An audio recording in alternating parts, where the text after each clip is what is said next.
Good morning. আমি সঙ্গীতা। আমার নতুন একটা ব্লগে তোমাদেরকে অনেক অনেক ওয়েলকাম। কেমন আছো তোমরা সবাই? আশা করছি ভালো আছো আর সুস্থ আছো। আমরাও না বেশ ভালো আছি।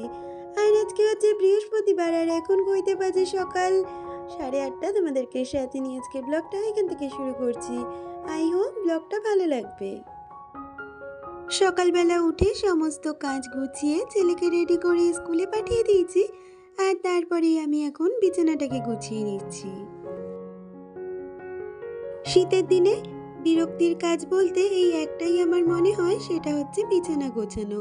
কারণ গরমকালের খাটটা তো বেশ ফাঁকা থাকে আর গুছানোটাও অনেক সহজ হয়ে যায়। তবে শীতের দিনগুলোতে খাটে সমস্ত জিনিসপত্র থাকে, যেমন কম্বল, চাদর, তো সেগুলোকে সরিয়ে গুছাতেও কিন্তু অনেকটা সময়ও লাগে। তবে কাজ তো কাজই হয়, সেটা বিরক্তি হোক আর ভালো লাগাই হোক, কাজ তো সংসারের করতেই হবে। তাই বিরক্তিটাকে প্রশ্রয় না দিয়ে আমি কিন্তু কাজে লেগে পড়েছি, আর বিছানার চাদরটা তুলে ঝেড়ে নিয়েছি, আর তারপরে বিছানাটা সুন্দর করে গুছিয়ে রাখলাম। এখন তো একটা বিছানা গোছালেই হয়ে যায়, তবে আমার শাশুড়ি শ্বশুরমশাই যখন বেঁচে ছিলেন তখন কিন্তু ওদের বিছানাটাকেও গুছিয়ে দিতে হতো। আবার কখনো কখনো আমার শ্বশুরমশাইও কিন্তু ওনার বিছানাটা গুছিয়ে নিতেন। তবে বিছানা গোছানোর সময় সব সময় যে চাদর তুলে বিছানা গোছাই সেটা কিন্তু একদমই নয়। মাঝে মধ্যে চাদরটা তুলে গোছাই, আবার কখনো কখনো একটু ঝাড়ু দিয়ে নিই। আর এই তো আমার বিছানা গোছানো হয়ে গেছে। আর এই যে আমি চলে এসেছি এখন রান্নাঘরে। মাঝে কিন্তু অনেকটা সময় রোদে একটু গা গরম করে নিয়েছি, আর তারপরেই রান্নাঘরে চলে এসেছি। আজকে রান্না করব ভোলা মাছ, আর তার সাথে হাজবেন্ড একটু মান কচু এনেছে, সেটাকেই বেটে নেব। এই মান কচু বাটা খেতে কিন্তু আমার শ্বশুর মশাই বিশেষ পছন্দ করতেন, আর ওনার কথা কিন্তু এই খাবারগুলোতে খুবই মনে পড়ে এখনো।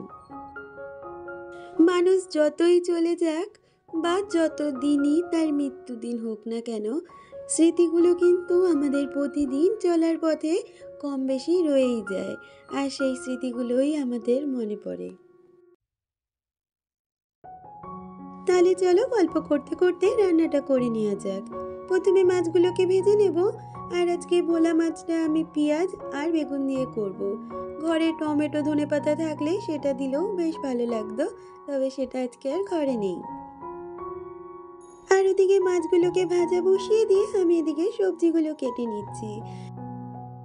আজকে তো অনেক সবজি দিয়ে কিছু রান্নার নেই, শুধু মাছের ঝোলটাই হবে। তাই আলু আর বেগুনটা কেটে নিচ্ছি, তার সাথে একটা পেঁয়াজ আর কিছুটা কাঁচা লঙ্কা কেটে নেব। আর যে মানকচুটা এনেছে সেটাকেও ছাড়িয়ে রেখে দেব। কালকে এক দিদি আমায় জিজ্ঞেস করেছিলে আমি যে আমার প্রোফাইলে ব্যানারটা দিয়েছি সেটা আমি কিভাবে বানিয়েছি। তো দিদি, ব্যানার বানানোর জন্য কিন্তু এখন অনেক অ্যাপস আছে। আমি পিকসার্ট দিয়ে ব্যানারটাকে বানিয়েছি, আর ব্যানারের যেরকম সাইজ হয় সেই সাইজে করে আমি ওটা সেট করে দিয়েছি সেটিং থেকে। আর একটা বনু আমায় জিজ্ঞেস করেছিল আমার গ্যাস ওভেনটা কি পুরোটাই কাচের। তো দিদি, আমি তোমাকে বলতে চাই আমার যে গ্যাস ওভেনটা আছে তার বেসগুলো কিন্তু স্টিল আর ওপরটা কাচের। আর একজন বনু আমায় জিজ্ঞেস করেছিল আমি কি মনিটাইজেশনের জন্য অ্যাপ্লাই করে দিয়েছি। তো এটা একজন না, 2-3 জন দিদি বা বোন আমাকে কমেন্ট করেছিল। তো আমি সবাইকে বলতে চাই আমি মনিটাইজেশন অ্যাপ্লাই করে দিয়েছি, আর সেটা কিন্তু আমার কার্যকর হয়ে গেছে। আর এই তো কথা বলতে বলতে আমার মাছগুলো ভাজা হয়ে গেছে, সাথে আলু আর বেগুনগুলোকেও ভেজে নেব। আর তার আগে কিছুটা পেঁয়াজ আমি ঘষে নিয়েছি। আরেকজন বনু আমাকে বলেছিল আমার গোল্ড জুয়েলারি কালেকশন দেখাতে। তো বনু, তোমাকে আমি প্রথমেই বলতে চাই এটা তো একটা বিশেষ প্রাইভেট ব্যাপার, এটা আমি পাবলিকলি করতে চাইছি না। আর তার থেকেও বড় কথা, সেরকম কালেকশন দেখানোর মতন আমার কোনো গোল্ড কালেকশন নেই যেটা তোমাদের আমি দেখাতে পারবো। তবে রিসেন্টলি অনেক কিছু বানাচ্ছি, আর সেগুলো কিন্তু আমি তোমাদের সাথে শেয়ারও করছি। ইন ফিউচার আমি যদি আরও কিছু বানাতে পারি আর সেগুলো যদি আমি তোমাদের মনে করি যে গোল্ড কালেকশন হিসেবে দেখানো যেতে পারে, আমি নিশ্চয়ই তোমাদের দেখাবো। আর এই তো কথা বলতে বলতে আমার মাছের মশলাটা বেশ সুন্দর করে কষানো হয়ে গেছে। আর তারপরে আলু, বেগুন আর মাছ দিয়ে ভালো করে ফুটিয়ে এখন নামিয়েও নিচ্ছি।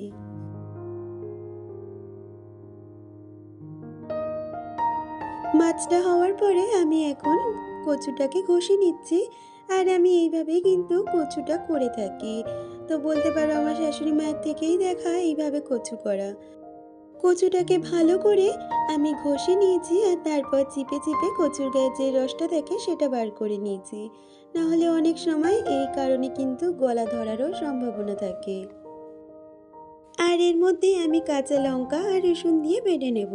তবে এর মধ্যে অনেক কাউকে দেখেছি আমি সর্ষে দিতে, তবে আমি কখনো দিই না, সেই জন্য এবারও দিলাম না। অনেকেই জেনে থাকবে আমি কিন্তু এই বাটাবাটির ব্যাপারটা কখনোই শিলনোড়াতে করি না বা পারিও না, তাই মিক্সি আমার কাছে যথেষ্ট প্রয়োজনীয় জিনিস।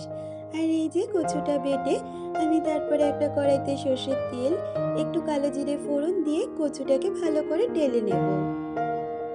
আমি মনে করি না কোনো জিনিস না পারার মধ্যে কোনো লজ্জা আছে, আর সেটা লজ্জার বশে লুকানোর কোনো ব্যাপার আছে।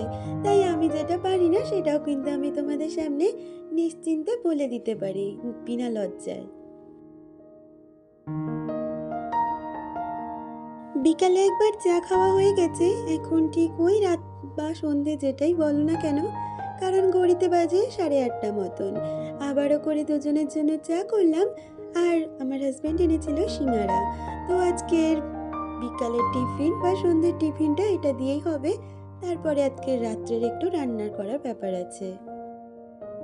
বন্ধুরা, প্রতিদিনের মতন আবারও করে তোমাদের মনে করিয়ে দিই, যদি আমার ভিডিওটা তোমাদের কিছু ভালো লেগে থাকে প্লিজ একটা লাইক কমেন্ট করে দিয়েছো। আর আমার চ্যানেলের নতুন বন্ধু হয়ে থাকলে যারা এতক্ষণ পর্যন্ত আমার সাথে রয়েছো, চ্যানেলটাকে চাইলে সাবস্ক্রাইব করে রাখতে পারো। আর যারা আগে থেকেই চ্যানেলটা সাবস্ক্রাইব করে রেখেছো তাদেরকে অসংখ্য ধন্যবাদ। তোমাদের সুন্দর সুন্দর কমেন্ট, তোমাদের অনেক অনেক লাইক কিন্তু আমাকে ভিডিও বানাতে অনেকটা মোটিভেট করে। আমি চেষ্টা করি আমার ভিডিওতে আরও কিছু নতুনত্ব বা নতুনভাবে কিছু করার। আর ওদিকে একটু আলুর তরকারি বসিয়েছি, তার আগে কিন্তু ময়দাটা আমার মাখানো ছিল। আর সেটাকেই আবার একটু ভালো করে মাখিয়ে নিয়ে আমি লেচিগুলো পাকিয়ে করব আজকে পরোটা। আর আমি রাত্রে যখনই ময়দা মাখাই বা কিছু বানাই আমি কিন্তু ছেলের টিফিনের জন্য একটা লেচি হলেও রেখে দিই, যাতে সকালবেলা ছেলেকে উঠে কিছু একটা বানিয়ে দিতে পারি। আসলে আমাদের মেয়েদের যেমন সময়ের মধ্যে সমস্ত কাজ গুছিয়ে করতে হয়, তেমনি পরবর্তী দিনেরও কিন্তু কাজগুলোকে মাথায় পরপর সেট করে নিতে হয়। আর সেই জন্য কিন্তু আমাদের কাজগুলো অনেকটা সহজ হয়ে যায়। ময়দাটা রাখার কিছু পাচ্ছিলাম না বলে অগত্যা মধুসূদন আমার ছেলের ওই টিফিন বক্সটার রেখে দিতে হলো। আর এইভাবে আমি ফ্রিজে স্টোর করে রাখবো। আর এই তো এখন আমি পরোটাগুলোকে ভেজে নেব। তবে জানো তো ওই পরোটা বেলতে বেলতে ভীষণ শরীরটা খারাপ লাগছিল আর ভীষণ গরমও লাগছিল। সেই জন্য এই ঠান্ডার মধ্যেও সোয়েটার মেটার সব খুলে তারপরে পরোটাগুলোকে ভেজে নিচ্ছি। আর এই শীতের দিনগুলোতে প্রায় দিনই আমার বাড়িতে কিন্তু লুচি পরোটা হতেই থাকে। সেটা যে শুধু লুচি বা শুধু পরোটা সেটা কিন্তু কখনোই নয়, কখনো কড়াইশুঁটির কচুরি, কখনো ডালপুরি। আর যখন যেটা হয় তোমাদের সাথে তো সম্পূর্ণভাবে শেয়ার করেই থাকি। তোমরা অনেকেই আমাকে বলে থাকো দিদি তোমার রান্নাগুলো দেখতে কিন্তু বেশ ভালো লাগে। আসলে আমি যেভাবে ঘরে রান্না করি আর যা যা রান্না করি আমি চেষ্টা করি তোমাদের সামনেও সেটাকে পুরো ভালোভাবে বোঝানোর বা দেখানোর।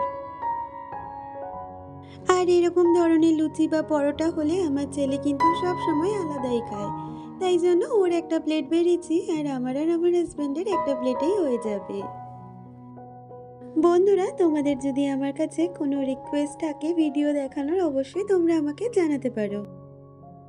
তাহলে আজকের ভিডিওটা এই পর্যন্ত, দেখা হচ্ছে পরবর্তী কোনো ভিডিওতে।